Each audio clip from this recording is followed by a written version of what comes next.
सत्र का नाम हमने रखा है किसान राजनीति, किसान अन्नदाता। ऐसा कोई भी नहीं यहाँ बैठा है जो खाना न खाता हो। आज उस विषय पर बात करेंगे जो सबसे इंपॉर्टेंट बात है। तो हमारे साथ इस चर्चा में प्रतीक बहुखंडी मैनेजर SNS सूलर जुड़े हैं। जोगेंद्र पुंडीर प्रदेश अध्यक्ष आप हैं बीजेपी किसान मोर्चा के, बहुत बहुत स्वागत है आपका। संजय चौधरी गढ़वाल मंडल भारतीय किसान यूनियन के आप हैं, बहुत बहुत स्वागत है आपका। और इसके बाद हमारे साथ विजय शास्त्री जिला अध्यक्ष भारतीय किसान यूनियन टिकैट्स, आपका भी बहुत बहुत स्वागत है।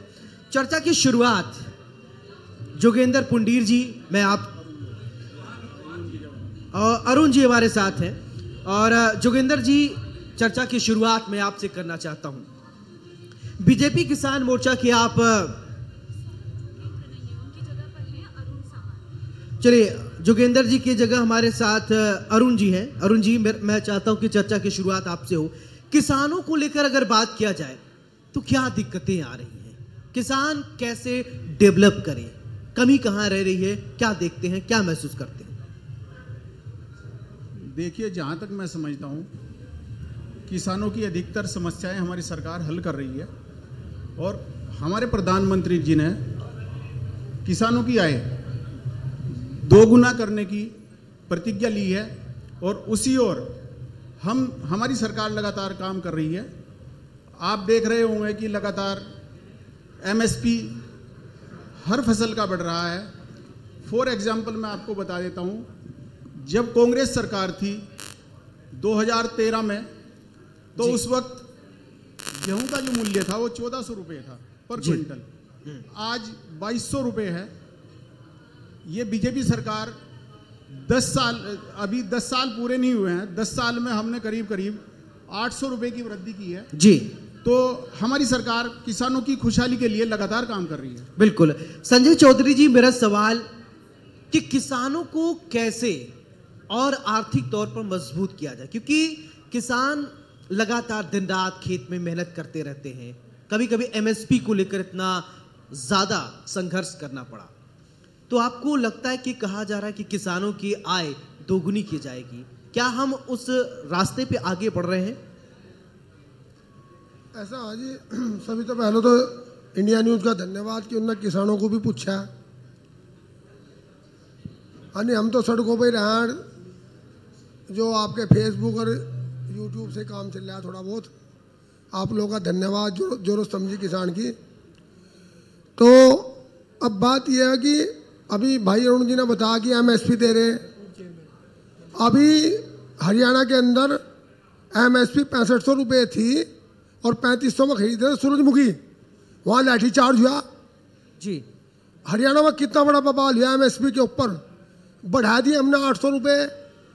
भाई मूल्य सूचकांक के आधार पर बढ़ाओगे। अभी पिछले साल ये कहा था कि प्रधानमंत्री जी कह रहे कि आमदनी दुगनी करेंगे किसान की, और दुगनी एकदम यही सरकार के विधायकों ने अपनी तनख्वाह दुगनी करी थी। हाँ, यह सरकार बन तो ही हमें तो जुमले दिए जा रहे हैं। किसान को तो यूज करा जा रहा है वोट के लिए। वोट हमारी और काम उद्योगपतियों का। हमारा कोई काम हो रहा हो तो बताओ, अगर कोई रियलिटी में काम एक भी आओ, आमदनी तो अपनी बढ़ाई इन लोगों ने, तो हमें क्या हुआ बताओ? सब झुट्टी किसान का, कुछ नहीं हो रहा। हम 1500 गुणे बढ़े वेतन भोगी और बाजार, और 50 साल में हम बढ़े 40-50 गुणे। हमें इस बात का जवाब चाहिए। ये किसान भी इस देश का नागरिक हो, खाली जुमलों से इसका पेट नहीं भरने का। जब इसका पेट नहीं भरना है, जहर क्यों खा रहा है हो? ये जहर क्यों खा रहा है? इतनी आत्महत्याएं किसान क्यों कर रहा है? कह रहे हम किसान को खुश कर दें, किसान की तो बात भी नहीं कहीं होती जी। 90 दिन हमें धरना चलाना पड़ा अभी रुड़की के अंदर। क्यों चलाना पड़ा 90 दिन धरना भाई? तो बहुत मतलब ऐसा सोचना पड़ेगा किसान के बारे में, दिल से काम करना पड़ेगा, खाली जुमले से नहीं। ये धन्यवाद। चलिए ठीक है। संजय चोपड़ा साहब, पूर्व मंडी परिषद के आप अध्यक्ष हैं। मंडी परिषद की अगर बात करें, किसान जब अपनी फसल को लेकर आते हैं तो सबसे ज्यादा दिक्कत होती है। कहते हैं कि मंडी में कुव्यवस्था इतना ज्यादा हो जाती है कि किसान अपना गाड़ी कमाई कह लीजिए या बहुत ज्यादा मेहनत का फसल जब लेकर आते हैं, मंडी में उतना अच्छा व्यवस्था नहीं होने की वजह से बहुत बार खबर ये आती है कि फसल बर्बाद हुए। तो कैसे रोका जाए, इसको लेकर क्या कुछ व्यवस्थाएं करते हैं आप लोग? देखिए, पहले तो मैं धन्यवाद देना चाहूँगा कि इंडिया टीवी की पूरी टीम को, जिन्होंने हमारा धर्म नगरी हरिद्वार पहला अधिवेशन चुना। और मैं समझता हूँ कि इतिहास में हरिद्वार के अंदर पहली बार जी इस प्रकार का आपने हमें मंच दिया है, डिबेट दिया है, और हर सेक्टर को यहाँ पर बोलने का अवसर दिया गया है, हर आदमी को प्रतिनिधित्व करने का अवसर दिया गया है। आपने पूछा किसान को उसकी उपज का सही मूल्य नहीं मिलता, जी ये बिल्कुल गलत है।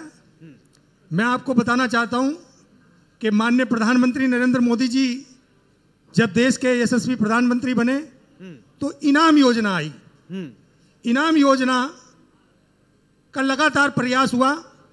मैं 2014 के अंदर मंडी का चेयरमैन बना और 16 में एक्ट आया। हमने 14 में ही वो एक्ट हरिद्वार कृषि उत्पादन मंडी में लागू करने का काम किया। मैंने उसकी ट्रेनिंग नियाम में की, हैदराबाद में की जी। उसके बाद सरकार ने मुझे जो है 21 दिन के लिए ब्राजील भेजा और ब्राजील में हमने जाकर देखा कि किस प्रकार के मंडियों में रखरखाव था, किस प्रकार से वहाँ का किसान खुशहाल था। हमने उस प्लान को यहाँ लागू करने का प्रयास किया। बिल्कुल। और प्रयास किया। संजय भाई मेरे पास अक्सर आया करते थे, चौधरी साहब, और मैं ज़्यादा बड़ी बात नहीं करता, मंच पे मेरे साथ बैठे हैं, आज बहुत दिनों बाद अवसर मिला है। संजय भाई खुद मुझे इस बात को कह के गए थे कि भाई चेयरमैन साहब काम कर रहे तो आप कर रहे जी। ये संजय भाई के वर्ड थे, मुझे अच्छी तरीके से याद है जब मेरे पास आए थे। सही बात है। तो मैं कहना चाहता हूं कि आज मंडियों के रखरखाव की आवश्यकता है। ठीक। आज मंडी का जो शुल्क है वो 1.5% से बढ़ाकर उसको 3% किया जाना चाहिए। ठीक है। और ग्रामीण क्षेत्रों के अंदर हाट बाजार लगाए जाने चाहिए। किसानों को जो है मंडी समितियों के माध्यम से प्लेटफॉर्म दिए जाने चाहिए। विजय शास्त्री, और मैं कहना चाहता हूं, सुनिए, मैं ये भी कहना चाहता हूं कि शहरी क्षेत्रों में अमूमन जब उपज महंगी होती है, कभी प्याज का उछाल होता है, कभी टमाटर का उछाल होता है, तो किसान भाइयों को सही मूल्य नहीं मिल पाता। हम कहना चाहते हैं कि कृषि उत्पादन मंडी समितियां शहरी क्षेत्रों के अंदर भी स्टॉल लगाए। हमने फल सब्जी मेले लगाए। ठीक है। हमने फल सब्जी मेले लगाने के बाद में किसान को प्लेटफॉर्म देने का प्रयास किया। ठीक है सर।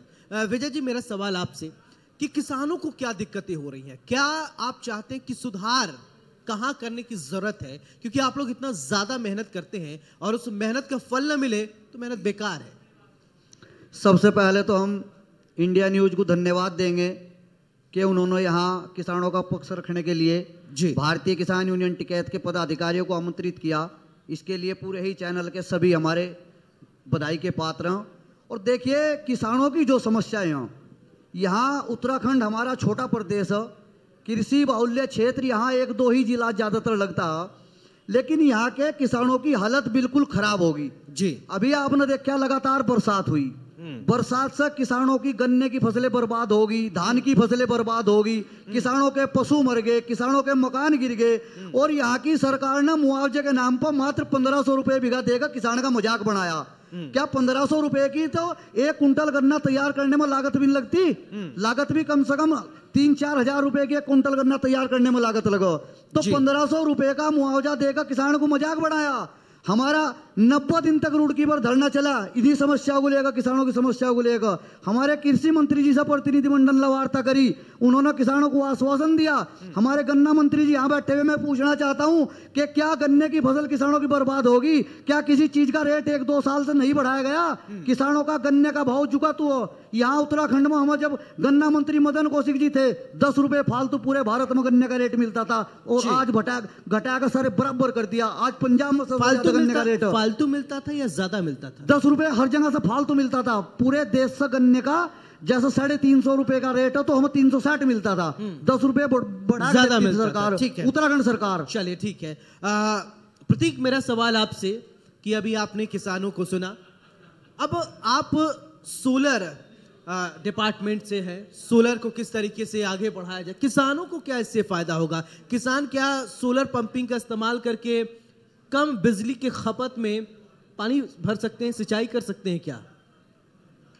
सबसे पहले तो देखिए, मैं समस्त देवभूमि उत्तराखंड के और हमारे जो समस्त भारत के किसानवासी हैं या किसान भाई जो हैं मेरे, उन सबको प्रणाम करना चाहूँगा और उनके बारे में ये चीज़ बताना चाहूँगा कि हमारी जो मोदी सरकार है और जो हमारी धामी सरकार है, इन दोनों ने मिलके एक इनिशिएटिव लिया है, यानी कि एक योजना चलाई है जिसके अंतर्गत आप अगर अपनी ज़मीन में खेती करना चाहते हैं, उसके साथ में आप वहाँ पे अगर समस्त खाली खेती करना चाह रहे हैं तो खेती के उसमें आपको जो भी बिजली की खपत होती है उसको आप सोलार पैनल के माध्यम से आप अपनी बिजली खुद बनाएं, खुद खर्च करें। उसमें केंद्र या राज्य का ये योगदान होगा कि आपको सब्सिडी दी जाएगी और आपके यहाँ जो बिजली की कटौती होती है, वो कटौती की जो आपको दिक्कतें आती है कि अगर आपको 2 बजे पानी ऑन करना है तो उस टाइम पे आपके पास बिजली नहीं है, इस वजह से आप क्या है कि अपना खेती में नुकसान कर रहे हैं। अगर आप सोलार लगा लेंगे तो दिन भर में आप कभी भी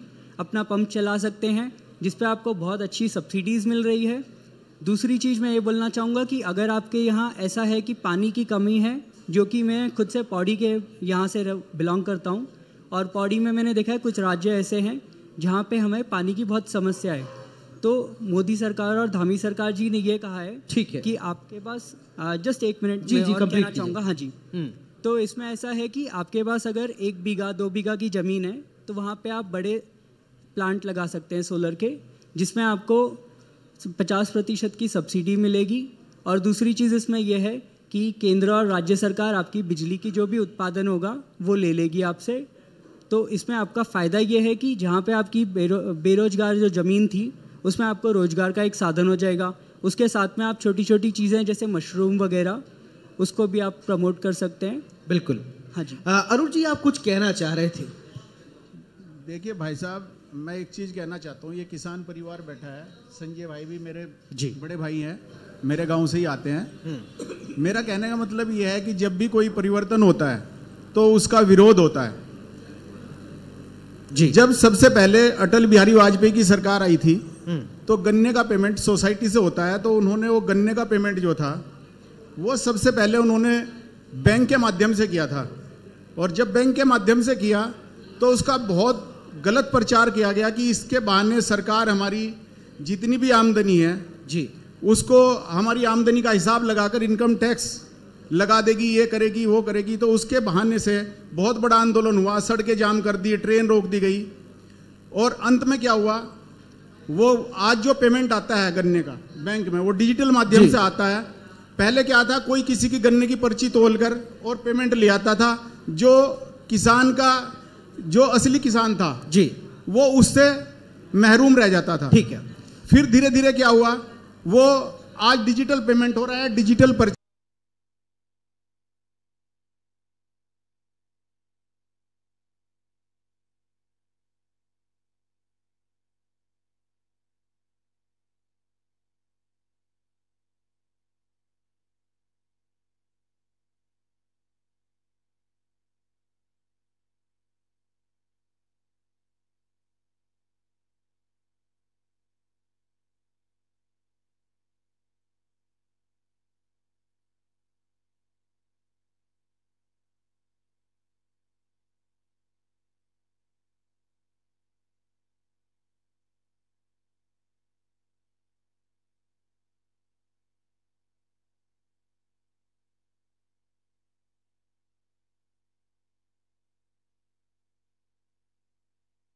कहना चाहते हैं, ठीक है। ऐसा आज हम तो एक ही बात कहना चाह रहे हैं बस कि जिस तरह वेतन बढ़ा, बाजार बढ़े, इस तरह किसानों की फसलें बढ़ो, उससे किसान का उद्धार होगा। जब गाजीपुर बॉर्डर आंदोलन शुरू हुआ, 12 लाख करोड़ का कुल किसान के ऊपर कर्जा था। चुनाव में कहेंगे कि किसान का कर्जा माफ करेंगे और 20 लाख करोड़ उद्योगपतियों का उस दिन तक माफ कर दिया गया था। तो ना वोट हमारी है और काम उद्योगपति का, यो बिल्कुल नहीं चलने का, हम सब समझ रहे हैं जी। तो किसान का पूरा